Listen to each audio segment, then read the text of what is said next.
calon komandan pasukan Chechnya menginterogasi tentara Ukraina yang bertugas menjaga pabrik baja Azovstal di kota Mariupol. Hal ini disampaikan Komandan Pasukan Chechnya, Adam Delimkanov. Ia menyebutkan bahwa dirinya telah menangkap salah satu nasionalis Ukraina yang bertugas menjaga di sepanjang jalan Azovstalskaya di kota Mariupol.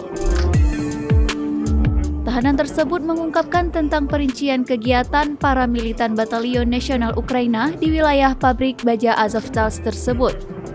Menurut tahanan, sebagian besar pabrik tentara terkunci di bawah bunker bawah tanah dan ingin meninggalkan pabrik dengan bendera putih di tangan mereka.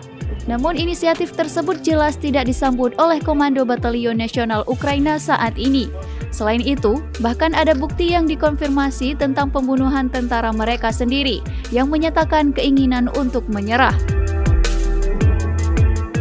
Adam Delimkanov menegaskan berulang kali bahwa pihak Rusia memberikan kesempatan untuk menyerah, untuk secara sukarela meninggalkan tempat persembunyian mereka sesuai dengan instruksi.